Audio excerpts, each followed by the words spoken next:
Hello friends, मैं एक और नया वीडियो लेके आई हूँ। आज का टॉपिक है कि how to prepare for your board exams. As you know, CBSE board had declared its 2023 board exams date for the 10th and 12th class. हमारे एग्जाम्स इस बार 15th फेब से लेके 5th ऑफ अप्रैल तक चलने वाले हैं। 5th अप्रैल को लास्ट साइकोलॉजी का पेपर है एंड 20 मार्च के आसपास हमारा 10th तक का चलने वाला है। तो किस तरह से हमने प्रैक्टिस करनी है बोर्ड एग्जाम्स की, किस तरह से हमने गुड स्कोर अचीव करना है, because we have less time. I think कि 1.5 मंथ हमारे पास अब है, बचा हुआ है कि हम इस लेस टाइम में हम मोर देन 90 और 95 मार्क्स किस तरह से स्कोर करेंगे, उसके बारे में हमारे कुछ पॉइंट्स हैं और टिप्स हैं जो कि हम यूज करके अपने मार्क्स अच्छे गेन कर सकते हैं। और ये सारे मैं अपने पर्सनल, क्योंकि मैं स्कूल भी पढ़ाती हूँ एंड मैं अपने घर में भी मेरे बच्चों की भी मैं प्रैक्टिस करवाई हुई है, मेरे बच्चों, तो मैंने अपने ये सारा कुछ जो मेरा अपना पर्सनल एक्सपीरियंस रहा उसके बेस पे मैंने ये सारे टॉपिक्स बनाए हुए हैं। सो आपने इन टॉपिक्स को यूज करके आप अपने बोर्ड की प्रैक्टिस कर सकते हैं। तो चलिए, let's go for this point. Smart tips for preparation of board exams 2023। First हमारा रहेगा focus on your NCERT books. You should pay special attention on NCERT books. इसके जो टेक्स्ट है इसके ऊपर काफ़ी ज़्यादा फोकस करना है, अपने हाईलाइट करने, अंडरलाइन करने, और एक्सरसाइज क्वेश्चंस जो हैं, एक्सरसाइज जो क्वेश्चंस हैं उनको बार बार आपने रिवाइज करना है। अपने नोट्स, आपका फुल फोकस इसके ऊपर होना चाहिए एनसीईआरटी बुक्स के ऊपर, कि क्योंकि मार्क्स गेनिंग आपकी एनसीईआरटी के आंसर्स ही होते हैं। सेकंड आपका है, आई थिंक मेरे हिसाब say that is most important, time management. You should make a time table for your studying. आपकी स्टडी के लिए आपने एक टाइम टेबल बनाना चाहिए। आपको एक टाइम मैनेज आपने कि मुझे कौन से सब्जेक्ट में क्या आपको मुझे टाइम देना है, कितने घंटे मुझे पढ़ना है, कितना टाइम देना है। Good time management skill help students to achieve more in less time. Like मुझे 1 आवर पढ़ना है, one hour, I am giving the exam of 10th class, तो मॉर्निंग के आवर्स में मैं दूंगी साइंस एंड मैथ्स के लिए 1 आवर। आफ्टरनून में after coming from the school मैंने एसएसटी, हिंदी, इंग्लिश, जो भी मेरे सब्जेक्ट्स हैं, 1 आवर ईच, इस तरह से, या 2 आवर्स, या जो मेरा सब्जेक्ट मुझे थोड़ा डिफ़िकल्ट लग रहा है, लर्न करने में मुझे परेशानी हो रही है, देन तो मुझे उसके लिए 2 आवर्स देने हैं, या जो मेरा इजी सब्जेक्ट है उसके लिए मैं लेस टाइम दूँ। तो आपको टाइम मैनेज बहुत अच्छे से करना है। Students should strictly follow the study plan. If you are strictly following your study plan या टाइम टेबल जो शेड्यूल आपने बनाया है उसको फॉलो करोगे तो आपके लिए बहुत अच्छा रहेगा। ये सबसे ज़्यादा मुझे जो है कि मेरे हिसाब से, मेरे अकॉर्डिंगली सबसे इम्पोर्टेंट चीज़ है। देन आपने फुल सिलेबस तो यू हैव टू लर्न, आपको लर्न करना ही करना है, बट आपको प्रायोरिटी देनी है कुछ इम्पोर्टेंट टॉपिक्स के ऊपर। हर बुक में, हर सब्जेक्ट में आपके कुछ टॉपिक बहुत ज़्यादा इम्पोर्टेंट होते हैं कि हाँ, इनमें से तो चैप्टर आना ही आना है पेपर। आपके जो स्कूल के टीचर हैं या अदर जिनसे आप हेल्प ले रहे हो, like your tuition teacher, your coaching teacher, और आपके स्कूल के टीचर्स, वो आपको टाइम टू टाइम आपको बताते रहते हैं कौन से टॉपिक आपके ज़्यादा इम्पोर्टेंट है। So start your revision with more important topic.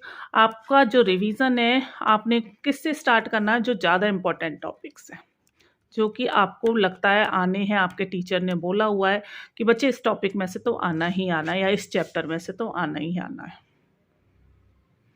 जिससे कि आप ज़्यादा से ज़्यादा लर्न कर सकते हो लेस टाइम में, और ज़्यादा से ज़्यादा पेपर की प्रेपरेशन कर सकते हो।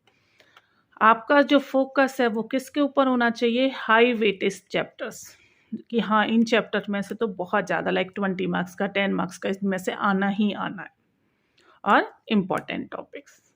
सो फर्स्ट हमारा क्या है, एनसीईआरटी बुक्स के ऊपर, then time management and the priority on more important topics.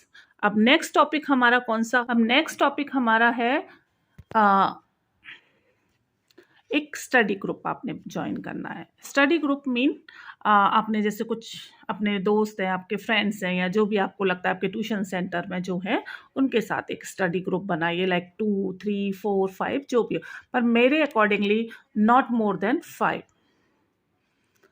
5, 6 से ज़्यादा आपके नहीं होने चाहिए। इसका फ़ायदा क्या होगा, इससे क्या होगा, आप जब दूसरे बच्चों के साथ डिस्कस करते हो तो आप फिगर आउट कर सकते हैं कि आपकी स्ट्रेंथ क्या है, यानी आपको क्या टॉपिक बहुत अच्छे से लर्न है और क्या आपकी वीकनेसेस है, क्या चीज़ के ऊपर आपने स्ट्रेस डालना, क्या आपकी कमियां है। क्योंकि एक दूसरे से हम डिस्कस करते हैं, रिवीजन टेस्ट ले रहे होते हैं, चैप्टर्स क्लियर कर रहे होते हैं, तो उनसे हमें हमारी स्ट्रेंथ एंड वीकनेसेस पता लगती है। एंड आप अपने नोट्स को भी एक्सचेंज कर सकते हैं, शेयर कर सकते हैं कि मैंने ये नोट्स बनाए, आपके ये हैं, तो चलो मेरे नोट्स से आप पढ़ लीजिए, मैं आपके से पढ़ लेता हूँ। और इस एक दूसरे के साथ हम चीज़ें डिस्कस करते हैं, टॉपिक डिस्कस करते हैं, तो उससे आपकी हेल्प होती है टू अंडरस्टैंड द कॉन्सेप्ट। तो मेरा तो ये मानना है, और जो मैंने कि आपको you should join a study group. Join क्या, you should make a study group. Then revision test काफ़ी इम्पॉर्टेंट। हमने टेस्ट लर्न कर, हमने रिवीजन एनसीईआरटी बुक में हमने तो नोट्स बना लिए, हमने लर्न कर लिया, हमने एक अपना शेड्यूल बनाया हुआ है, उसके अकॉर्डिंगली कर लिया, हमने वो आज स्टडी ग्रुप भी बनाया है, लेकिन सारा कुछ बेकार है if we are not giving, या मतलब we are not revise our syllabus. तो बार बार रिवीजन का सबसे अच्छा मेथड है कि हमने एक टेस्ट बना के टीचर्स दे रहे हैं, स्कूल में नॉर्मली टीचर्स भी प्रोवाइड कर रहे होते हैं, लेकिन हमने अपने टेस्ट भी बनाने हैं। Student should engage in multiple revisions of the entire syllabus. आपको पूरे सिलेबस के, मेरी जो स्ट्रेटजी हमेशा रही है, पहले 1 चैप्टर, 2 चैप्टर, इस तरह से सिंगल चैप्टर के मैं टेस्ट बना के करती हूँ, टेस्ट बना के देती हूँ बच्चों को भी, अपने घर में भी या स्कूल में भी। उसके बाद 2 चैप्टर का कंबाइन, फिर 3 चैप्टर का, देन फाइनली मैं एंटायर सिलेबस के रिवीजन टेस्ट बना लेती हूँ। एनसीईआरटी बुक्स के प्लस जो प्रैक्टिसिंग जो क्वेश्चंस होते हैं एनसीईआरटी एग्जाम्पलर्स के, लाइक रेफरेंस जो बुक्स हमारी होती हैं, या इस टाइम पे हमारे सैम्पल पेपर्स आ गए उनके, बार बार हमने रिवीजन टेस्ट हमने लेने हैं। यहाँ मैं एक बात और क्लियर कर दूँ, एनसीईआरटी जो एग्जाम्पलर्स होते हैं, या हमारे जो ये सैम्पल पेपर्स, ये सारा हमारा हो गया कि हमने टाइम टेबल भी बना लिया, हमने एनसीईआरटी पे फोकस भी कर लिया, स्टडी ग्रुप भी बना लिया, हाई वेटेज टॉपिक्स को प्रायोरिटी भी दी, रिवीजन टेस्ट भी हो गए, लेकिन इसके बाद इन सारी चीज़ों में हम अपना रेस्ट और अपना खाना ना भूल जाएं। हमने प्रॉपर स्लीप, रेस्ट करना है, अपना स्लीपिंग जो टाइम है वो पूरा करना है हमने कि हाँ, और खाना भी हमने हेल्दी खाना है। सबसे एक इम्पॉर्टेंट चीज़ है, बच्चे मॉर्निंग में पढ़ रहे होते हैं, कॉलेज जा रहे हैं, वो सॉरी स्कूल जा रहे हैं या कोचिंग सेंटर जा रहे हैं, तो अपना फास्ट स्किप कर जाते हैं। नहीं, आपने इसको स्किप नहीं करना है। आपने प्रॉपर ब्रेकफास्ट प्लस लंच के लिए हेल्दी चीज़ें लाइक सूप है, जूस है, इस टाइम पे अगर हो सके आप तो जंक फूड, होटल का खाना, बर्गर, पेटीज, जो भी आपको पसंद है, पिज़्ज़ा, आप कुछ टाइम के लिए छोड़ दीजिए। और एक प्रॉपर नींद भी आपकी, रात में हम पढ़ रहे हैं, दिन में पढ़ रहे हैं, तो उससे हम रेस्ट करना, टाइम आपका कम हो सकता है क्योंकि नॉर्मल डेज से हम कम, लेकिन हमने ये नहीं कि बिल्कुल ही हम सोना छोड़ दें।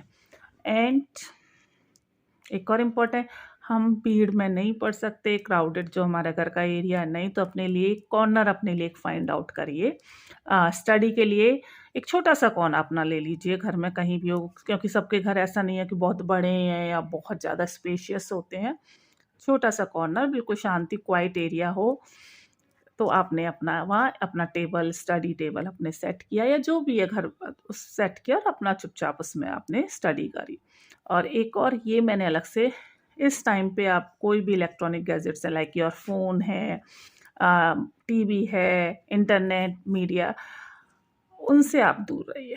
अब इंटरनेट का मतलब ये नहीं कि आपने पढ़ाई के लिए यूज़ नहीं करना है, नहीं, आप ट्यूटोरियल्स ले सकते हैं, ऑनलाइन क्लासेस, ऑनलाइन जो मटेरियल अवेलेबल है वो ले सकते हैं, लेकिन यहाँ मेरा है कि मोबाइल या व्हाट्सएप या फेसबुक या टीवी, इन सब से दूर रहो।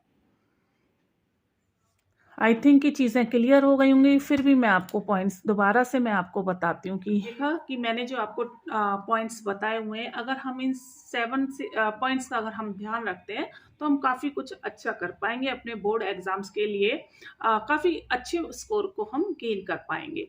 फर्स्ट हमारा, अगर हम मैं अगेन एक रिवीजन करवा रही हूँ, focus on your NCERT books. अपनी एनसीईआरटी बुक्स की जो के ऊपर बहुत ज़्यादा स्ट्रेस देना है, एंड एनसीईआरटी के जो एक्सरसाइजिंग क्वेश्चंस हैं उनके ऊपर काफ़ी ज़्यादा उनको हमने बार बार अगेन एंड अगेन हमें रिवाइज करना है। सेकंड, हमारा टाइम मैनेजमेंट। हमने एक शेड्यूल बनाना है, एक टाइम टेबल बनाना है, एक सब्जेक्ट प्लान की किस तरह से कौन सा सब्जेक्ट हमने कब पढ़ना है और कितने घंटे हमने देना है, क्योंकि कुछ टॉपिक्स कुछ सब्जेक्ट हमारे बहुत इंपॉर्टेंट मतलब वीक होते हैं और कुछ हमारे बहुत इंटरेस्टिंग हमारे लिए, कुछ सब्जेक्ट हमारे काफ़ी अच्छे होते हैं इंटरेस्टिंग, जिनको हमें, मुझे लगता है पर्सनली कि किसी के कुछ फेवरेट सब्जेक्ट होते हैं, किसी के कुछ होते हैं। तो कुछ टॉपिक हमारे बहुत अच्छे क्लियर होते हैं, जो हमारे कम क्लियर टॉपिक है, इंटरेस्ट हमारा क्रिएट नहीं हो पाता, उनके ऊपर हमने ज़्यादा स्ट्रेस देना और टाइम हमने देखना। थर्ड, हमारा इम्पॉर्टेंट एक और हमारा पॉइंट है, दैट इज द कि हमने इम्पॉर्टेंट टॉपिक को प्रायोरिटी देनी है। हर सब्जेक्ट में कुछ इम्पॉर्टेंट टॉपिक्स होते हैं, कुछ हाई वेटेज चैप्टर्स होते हैं। हर टीचर, आपका सब्जेक्ट टीचर, चाहे वो स्कूल टीचर हो, चाहे आपका ट्यूशन टीचर हो, चाहे कोचिंग में आप जा रहे हो, वो टीचर्स हों, वो आपको इन टॉपिक्स के बारे में बताते हैं कि ये टॉपिक तो आना ही है, या इस टॉपिक में से या इस चैप्टर के इस पार्ट में से क्वेश्चन बनेगा ही बनेगा, आएगा ही आएगा। तो उन इम्पॉर्टेंट टॉपिक्स और हाई वेटेज टॉपिक्स के ऊपर आपने बहुत ज़्यादा फोकस करना है, प्रायोरिटी देनी है। एंड नेक्स्ट, हमने एक स्टडी ग्रुप बना लेना है, ज्वाइन कर लेना है, या हमने एक फॉर्म कर लेना है जहां हम एक दूसरे के साथ में डिस्कस कर सकें, अपने नोट्स एक्सचेंज कर सकें, एक दूसरे के लिए हम टेस्ट बना सकें, जिससे कि हमें अपनी स्ट्रेंथ और अपनी वीकनेस पता लगेगी कि हाँ हम कहाँ स्टैंड कर रहे हैं दूसरे बच्चों के साथ में, क्योंकि बहुत ज़्यादा हमारा ये हेल्पफुल होता है। नेक्स्ट हमारा होगा, हमने एक एनवायरनमेंट इस तरह का क्रिएट करना है जो एक पीसफुल एनवायरनमेंट हो। घर में कोई एक हमारा एक स्टडी कॉर्नर हमने बनाना है, क्वाइट कॉर्नर हो, जहाँ हम बैठ के एक क्वाइटली एंड पीसफुली अपने स्टडी को कर पाए। Then revision test, entire syllabus का अगेन एंड अगेन आप इस तरह से आप अपनी प्रैक्टिस करिए कि आपके पास रिवीजन टेस्ट के लिए टाइम हो। फर्स्ट आपने चैप्टर वाइज अपने रिवीजन टेस्ट लेने हैं, देन आपने फुल सिलेबस का एंटायर टॉपिक जो आपका चैप्टर मतलब जो पर्टिकुलर सब्जेक्ट है उसके एंटायर पूरे सिलेबस का आपने लेना है। लास्ट नॉट द लीस्ट, इन सारी चीज़ों में आप अपनी हेल्थ, अपने खाने को स्किप ना करें, प्रॉपर आप एक स्लीप, एक नींद पूरी लें। ये नहीं कि आपने 8, 10, 12 घंटे सोने, लेकिन आप एक अच्छी नींद लें जिससे कि आप अपने आप को फ्रेश रख पाएँ, स्टडीज़ के ऊपर ज़्यादा अपना टाइम दे पाएँ। एंड खाना भी आपने बहुत हेल्दी फूड खाना है, जिससे कि आप क्योंकि जब तक दिमाग या बॉडी में खाना ही हमारी एक क्या है, ऊर्जा है, एनर्जी है, वो नहीं पहुंचेगा तो हम किस तरह से हम लेथार्जिक पड़े रहेंगे, हमारा किसी पढ़ाई में भी मन नहीं लगेगा। एंड खाने में भी, फूड में भी आपने अपना ब्रेकफास्ट स्किप नहीं करना है, क्योंकि रात में पढ़ रहे होते हैं, मॉर्निंग में पढ़ रहे होते हैं, सुबह हमने स्कूल जाने की जल्दी है, पेपर देने की जल्दी है, ब्रेकफास्ट हमने लेना है, प्लस हेल्दी फूड्स हमने खाने। एंड इलेक्ट्रॉनिक गैजेट से हमने इस टाइम तक टिल अप्रैल या जो भी आपकी लास्ट डेट होगी, मार्च में लास्ट एग्ज़ाम होगा, तब तक प्लीज़ इलेक्ट्रॉनिक गैजेट से दूर रहिए। अगर आप मेरे इन पॉइंट्स को के ऊपर ध्यान देंगे, इन पॉइंट्स को देखेंगे, तो आई थिंक कि you will get good marks. काफ़ी अच्छा आपका रिजल्ट आएगा अगर इन छोटे से 5-6 पॉइंट्स को अगर आप रखोगे ध्यान में, तो ठीक। Thank you. मैंने काफ़ी चीज़ें याद करके, मेहनत करके ये वीडियो बनाया है, अपने पॉइंट्स बच्चों से भी हेल्प ली है कि आप क्या करते थे या मैंने क्या देखा अपने बच्चों के साथ। तो प्लीज़ अगर आपको मेरा वीडियो पसंद आता है, then like and subscribe it. Thank you.